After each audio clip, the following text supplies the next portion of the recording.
दुनिया के अंदर पैसा कमाने के क्या क्या तरीके हैं, नेक्स्ट करिएगा प्लीज, कर दो, 4 क्लिक तो मारिए। तो ESBI, इन 4 तरीकों से ही लोग पैसा कमा रहे हैं, जिसमें से E का मतलब क्या हो गया, एज एन एम्प्लॉय, आप किसी ना किसी के कर्मचारी हो। नेक्स्ट, S का मतलब हो गया सेल्फ एम्प्लॉय और small business owner, big business owner और इन्वेस्टर। ये 4 बात समझ में आई, यस और नो? यानी कि 4 तरीकों से आपके घर पे पैसा आ रहा है। या तो आप कहीं नौकरी कर रहे हो, सरकारी प्राइवेट कुछ भी।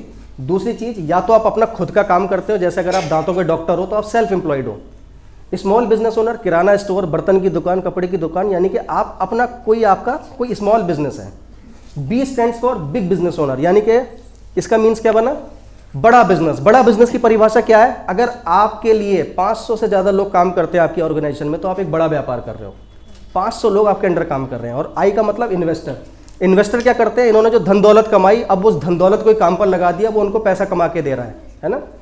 यानी कि उन्होंने म्यूचुअल फंड में लगा दिया, शेयर मार्केट में लगा दिया, पैसा काम कर रहा है और पैसा बना रहा है। रियल एस्टेट में लगा दिया, जमीन खरीदी, किराए पे दे दिया, तो अब यानी कि वो उन्हें काम नहीं करना पड़ रहा।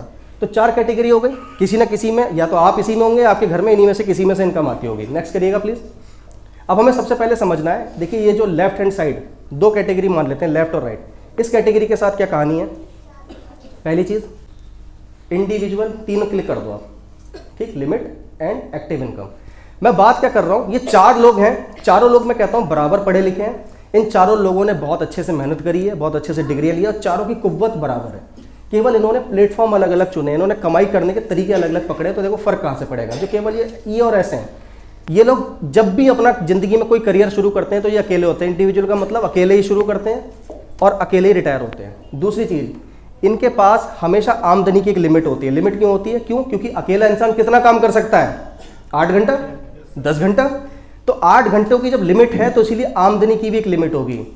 20 कमाएंगे तो 20 ही कमाएंगे, 30 कमाएंगे तो 30 कमाएंगे, या फिर लाख कमाएंगे, 1.5 लाख कमाएंगे, 2 लाख कमाएंगे, लेकिन एक टाइम के बाद लिमिट, पैसा लिमिटेड तो है। एक्टिव इनकम का मतलब जब तक काम करोगे तब तक पैसा आएगा, अगर काम नहीं करा तो पैसा वहीं से बंद। ये बात समझ में आई? अगर दुकान खोल रखी है तो ग्राहक आके कुछ लेगा, नहीं तो बंद। अगर डॉक्टर साहब ने आज क्लिनिक बंद रखा तो पैसा नहीं आ सकता। अगर आप नौकरी में हो, अगर नौकरी करने नहीं गए तो चलो कुछ मेडिकल लीव मिल जाएंगी, सरकारी वाले में कुछ ज़्यादा मिल जाएंगी, कितने दिन तक गायब हो सकते हो, एक दिन नौकरी चली जाएगी। क्लियर? इधर वाली कैटेगरी में देखते हैं, जिसने बिग बिजनेस बनाया या जो इन्वेस्टर है। मैं स्पेशली आप B कैटेगरी पे आपको फोकस करूंगा। Next, team work, B category. अगर 500 से ज़्यादा लोग आपके साथ काम कर रहे हैं तो टीम वर्क हो रहा है। अब जब 500 लोग काम कर रहे हैं तो सब रोज का 8-8 घंटे काम कर रहे हैं। 1000 लोग हैं तो उनके 8-8 घंटे ले लो, कितने सारे लोगों के लिए 10-10 हज़ार लोग काम कर रहे हैं। यानी कि नो लिमिट, पैसे की लिमिट नहीं होगी, इसीलिए ये लोग ज़्यादा कमा रहे हैं। थर्ड चीज़, पैसिव इनकम। अब मुझे एक बात बताइए, अगर आपकी ऑर्गेनाइजेशन में अगर इतने सारे लोग आपके लिए काम कर रहे हैं, अगर आज आप छुट्टी भी ले लो, 10 दिन छुट्टी कर लो, आधा दिन काम ना करो, आपके पास फ्लेक्सिबिलिटी आ गई नहीं आ गई? पैसिव इनकम का मतलब हम काम नहीं भी कर रहे हैं तो भी आ रहा है। इतनी बात आप लोगों को क्लियर हुई? यस। अब मैं मान के चलता हूं इन चारों लोगों ने आज से काम शुरू करा और 10 साल बिता लिए। फोकस करिएगा, 10 साल हो गए इनको, मैं आज की बात नहीं कर रहा हूं तुरंत। आफ्टर 10 ईयर्स ये लोग कहां पहुंचेंगे? ये जो E कैटेगरी है, इनके हिस्से में क्या आएगा? Hard work. ये हमेशा मेहनत करेंगे, कोई सिक्योरिटी नहीं होती है इस फील्ड के अंदर, आप कितना भी लंबा चले जाओ। और सबसे बड़ी बात, इस कैटेगरी के पास आप देखना, ये क्या कहते हैं, टाइम नहीं है। मैं तो वेस्टेज के माध्यम से कई लोगों से मिला हूँ, टाइम नहीं है एक्चुअली। अरे आपको पता नहीं, टाइम नहीं है हम पे, यानी कि टाइम भी नहीं होता है, पैसा भी नहीं होता है, सिक्योरिटी भी नहीं होती है, और मेहनत खूब हो रही होती है। मैं गलत कह रहा हूँ ये सुनो?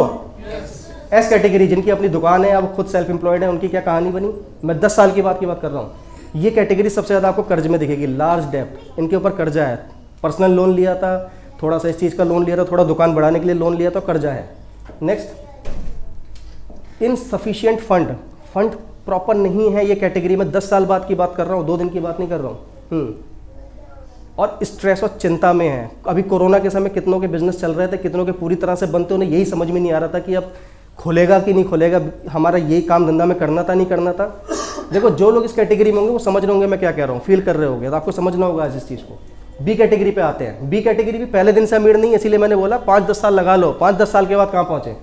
B कैटेगरी के साथ आपके देखोगे 10 साल अगर इन्होंने सिस्टम में दिया तो इनका काम अब ईजी हो चुका है, क्योंकि नेटवर्क बिल्ड कर चुके हैं, एसेट बिल्ड कर चुके हैं, स्टेबिलिटी है। आफ्टर 10 ईयर्स हर एक बिजनेस स्टेबल होगा अगर उसने अपने आप को काबिल बनाया है। नेक्स्ट, और स्पेयर टाइम, अब इनके पास ज़्यादा वक्त है। देखते हो ना, अंबानी इस कैटेगरी में आते हैं, वो आराम से मैच देख रहे होते हैं, जब मुंबई इंडियन खेलता है वो क्लैप कर रहे होते हैं, लेकिन उनको तब भी पैसा आ रहा होता है। शाहरुख खान केवल एक्टर नहीं है, शाहरुख खान एस कैटेगरी में उसने अपना करियर शुरू करा, लेकिन उसने आज कितने सारे बिजनेसेस चालू करे, अपना खुद का प्रोडक्शन हाउस, खुद की वो कोलकाता नाइट राइडर और भी कई सारे बिजनेसेस के अंदर इन्वॉल्व है, जिससे कि वो बी कैटेगरी से भी इनकम लेते हैं, इसलिए उनके पास ज़्यादा वक्त है अपने लिए। आई कैटेगरी, ये तो भाई बादशाह हैं ये लोग तो। नेक्स्ट, नो डेब्ट्स, कोई कर्जा नहीं है अगर इन्होंने सीख लिया, सफिशिएंट फंड और फ्रीडम, आज़ादी। अब मैं आपसे बात करूंगा कितने लोग हैं जो शेयर मार्केट में इन्वेस्ट करते हैं, कई सारे लोग होंगे जो म्यूचुअल फंड में इन्वेस्ट करते हैं। क्या सबके पास क्या सफिशिएंट फंड आ गए? देखो मैं एक बात बता दूं, इन्वेस्टमेंट का मतलब ये नहीं कि आप शेयर मार्केट पहुंच जाओ। शेयर मार्केट आपको आइडिया भी है, लेस देन 1% शेयर मार्केट से बेनिफिट ले पाते हैं, बाकी सबका पैसा गायब हो जाता है, बाकी सब पैसा गवा देते हैं। क्यों? क्योंकि उनको इन्वेस्ट करने की काबिलियत नहीं है, वो इसको सीखने को तैयार नहीं है। कोई भी आके अगर उनको बोलता है ना डबल कर देंगे हमें पैसा दे दो, सीखना नहीं चाहते हैं, हथेली पे सरसों उगाना चाहते हैं, उन लोगों के पैसे भी चले जाते हैं फिर वहाँ पर। तो हर कैटेगरी के अंदर स्पेशली जो काबिल है कामयाब होगा, लेकिन पहले मैं बात कर रहा हूँ प्लेटफॉर्म की, काबिलियत की बात बाद में करेंगे। तो आपको क्या सब बात समझ में आई? एक क्लिक करना सर। अब आप देख रहे हो जिधर रेड रेड है, दुनिया के 95% लोगों ने ये चीज़ चुनी, जबकि ना उधर पैसा है सही से, ना उधर सिक्योरिटी है, उधर कर्जा ही कर्जा है, लेकिन तब भी दुनिया के 95% लोग उसी काम को करते हैं। पता है क्यों? क्योंकि कभी सोचते ही नहीं बड़ा, छोटा छोटा सोचा, छोटा छोटा सोचा। 95% उधर है, दुनिया के केवल 5% लोगों ने चूज करा। नेक्स्ट, केवल 5% लोग ही या तो इन्वेस्टर हैं या फिर उन्होंने बड़े बिजनेसेस बिल्ड करे। अब मुझे एक बात बताओ, क्या उनकी तकदीर थी? ये चॉइस थी, सबको अपनी अपनी चॉइस मिली थी, लेकिन जब चुनने का मौका आया तो बहाने बनाए, सब अपने कंफर्ट जोन के अंदर थे। अब हैरानी की बात ये है, हैरानी की बात इस चीज़ को देखना है, हैरानी की बात यहाँ पर आई। नेक्स्ट, दुनिया के जो 95% लोग हैं, इनके पास केवल 5% पैसा है इस धरती का, और केवल 5% लोगों के पास 95% पैसा इनकी तिजोरियों में भरा हुआ है। इतना बड़ा फर्क। जब मैंने कई साल पहले अपनी यंग एज में जब मैंने फाइनेंशियल थ्योरी को समझा था, सीखा था, मुझे उस दिन से गाइडेंस मिला। अब मुझे एक बात बताओ, अगर आपको ये बात समझ में आ रही है स्लाइड में, तो किस तरफ होना चाहिए आपको, लेफ्ट हैंड साइड या the green side, right hand side? एक साथ बोलिए, रेड और ग्रीन। क्लियर हुआ? ग्रीन की तरफ होना चाहिए।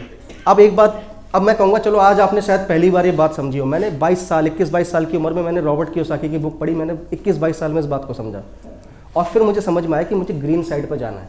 अब आप मुझे बात बताओ, ग्रीन साइड पर जाने के प्लेटफॉर्म कितने? एक आम इंसान ग्रीन साइड पर कैसे जा सकता है? अब यहाँ पर पहली दिक्कत आती है, प्लेटफॉर्म नहीं है, क्योंकि 95% लोग उधर, पता है क्यों है? जाने अनजाने चाहे साहब मर्जी से, क्योंकि एक आम इंसान, एक मिडिल क्लास एवरेज करोड़ों लोगों के पास कोई मौका ही नहीं है, इसीलिए वो उधर हैं। उन्हें वो जॉब ही कर पाएंगे, वो चाहते हैं स्टार्टअप करना, बट पैसा नहीं है, लाखों रुपए चाहिए बिजनेस करने के लिए, इसी वजह से वो उस कैटेगरी के अंदर है। तो इतनी बात थ्योरी क्लियर हुई सर? नेक्स्ट करिएगा। चलो अगर आज थ्योरी समझ में आई तो काम भी करेंगे आगे। अब ये आपकी चीज़ें हो गई। अगर आज आप कोई नौकरी करते हो, या फिर जिस समय मैं इस थ्योरी को समझ रहा था उस समय मेरे फादर जॉब के अंदर थे, यानी वो किस कैटेगरी के अंदर थे? ई के अंदर, रेलवे के अंदर। उनको पैसा आता था उस कैटेगरी से, यानी मेरे घर के अंदर पैसा आ रहा है ई कैटेगरी से। तो अगर मैं ई कैटेगरी में हूँ, चाहे मैं किसी पर आश्रित हूँ या मैं खुद कमाता हूँ, तो मेरा लक्ष्य क्या होना चाहिए अगर मुझे जीवन में स्वतंत्रता चाहिए? नेक्स्ट करिएगा। तो मुझे ई कैटेगरी से जाना चाहिए एस कैटेगरी में। सही कह रहा हूँ? ये रॉन्ग है। अधिकतर लोग पता है बिजनेस के नाम पर ई करते हैं। एस कैटेगरी व्यापार नहीं है, वो नौकरी जैसा ये काम होता है, छोटी दुकान खोल लेना, कोई काम बिजनेस खोल लेना छोटा सा, नौकरी से भी ज़्यादा वो बदतर हो जाता है। तो लोगों की पहली गलती क्या है? मैं तंग आ गया अपनी नौकरी से, बॉस की हमेशा ये वो इधर का उधर करते रहते हैं, मुझे पॉलिटिक्स नहीं चाहिए, मैं ठेला लगा लूँगा लेकिन मैं किसी की नौकरी नहीं करूँगा। इस तरह से लोग आपने देखा है जोश में आ जाते हैं, और फिर वो जो भी 5-10 लाख रुपए उन्होंने जोड़ा होता है वो कुछ ना कोई बिजनेस चालू कर देते हैं फिर उससे, और फिर वो भी उनसे चलता ही नहीं है। बिजनेस क्यों नहीं चला? काबिलियत नहीं थी। नौकरी करना तो बचपन से सीखा था, फॉर्म ऐसे भरा जाएगा, इंटरव्यू ऐसे दिया जाएगा, टाइम पर ऐसे जाया जाएगा, अंगूठा ऐसे लगाया जाएगा, लेकिन बिजनेस करना तो सीखा ही नहीं था, पैसा लगा दिया और वो बिजनेस भी बैठ गया। फिर झुकी नज़रों के साथ जाते हैं, 1-2 साल के बाद चुपचाप नौकरी कर लो, ऐसा काम नहीं चलता। यानी कि गिरे, हार गए, अब हिम्मत ही नहीं है दोबारा कुछ करने की। अब उस बचपन को याद करो, बचपन में भी तो कभी आप चलते हुए गिरे थे, फिर क्या हिम्मत हार गए थे या आगे उठना सीखा था? रोटी गोल नहीं बनी थी, हिम्मत हार गए थे, गोल बना दी। फिर किसी दिन चावल जलाए थे, किसी दिन खाना जलाया था, किसी दिन प्रेस करते हुए कपड़ा चिपका दिया था, हिम्मत हार गए थे, दोबारा प्रयास करा था। जब जीवन में हर काम प्रयास के बाद सही हो जाता है तो तरक्की के लिए लोग प्रयास क्यों नहीं करते? चलिए इस पे भी आएंगे। अगर आप ई कैटेगरी में हो तो आपको किधर जाने के लिए काम करना है? आज से यहाँ जाना है, that is the right way. तरीके ढूंढो इसको, कैसे जाएंगे बी कैटेगरी में, ढूंढो इसके लिए, पढ़ो लिखो, यूट्यूब पे जाओ, यहाँ है फाइनेंशियल फ्रीडम, यहाँ है ज़िंदगी, वरना ज़िंदगी भर ऐसे ही लगे रहोगे। चलो अगर आपका आप धंधा चलता है एस कैटेगरी में, अगर एस कैटेगरी में तो कहाँ जाना है आपको? तो भी जाना है बी पे। और जिस दिन बी में सफल हो जाओ, एक दिन में सफल नहीं होगे, 4 महीने में सफल नहीं होते हैं, हर जगह पर सेट होने के लिए 5-5, 10-10 साल का वक्त चाहिए होता है। अभी सूर्य कुमार जी तो हैं जो बड़ा ज़बरदस्त क्रिकेट में अभी उभरे, सूर्य कुमार यादव, पूरा हिंदुस्तान पहचान गया। क्या लगता है क्या उसी दिन आया था वो? 12 साल से खेल रहा है बंदा, वक्त आ जाया, दुनिया ने अब पहचाना। ऐसा मत समझना कि वो आया रातों रात। तो कुछ लोगों को रातों रात सक्सेस चाहिए, ऐसा नहीं होता। 2 साल, 5 साल, 10 साल का वक्त लगता है किसी बिजनेस में जमने में, तब जाके चीज़ें चमकती हैं। जिस दिन बी में चमक जाओ, उसके बाद किधर जाना चाहिए? उसके बाद आई में। हमारे कुछ मैंने देखा है छोटे छोटे बच्चे आजकल 19-20 साल के, वो ड्रीम 11 पे टीम बना रहे हैं, क्योंकि वो अपने आप को इन्वेस्टर समझ रहे हैं राइट। उनको लग रहा है इन्वेस्टर बन गए, और उन्हें टीम तो क्या बना रहे हैं, उन्हें लत लगी हुई है उसकी, राइट। लगा 100 लगाओ, 200 लगाओ, 500 लगाओ, कुछ डबल ट्रिपल हो गया यार। क्रिप्टो करेंसीज में पैसे लग रहे हैं आजकल। सबसे वो उस दिन क्या बोल रहा था अश्नीर, उससे पूछा गया क्रिप्टो करेंसी क्या लगता है, कह रहा सबसे बड़ा दोगलापन है यार कुछ नहीं हुआ यार, वो शेयर मार्केट सीख रहे हैं लोग, म्यूचुअल फंड लगा रहे हैं। इन्वेस्टर बनने के लिए सबसे ज़्यादा ज़रूरी है कि आपके पास हो इन्वेस्टमेंट। 2 चीज़ों पर आगे बढ़ता है, आपको ब्याज रेट क्या मिल रहा है, दूसरी बात आप कितने ज़्यादा वक्त के लिए उसे रोक सकते हो। अब अगर लगाओगे इतना सा तो लगाओ, 20-20 साल रुक जाओ, क्या बढ़ जाएगा वो, आपको फ़र्क भी नहीं पता चलेगा, उम्र बीत जाएगी पूरी, राइट। तो बिजनेस बनाना बहुत ज़्यादा ज़रूरी है।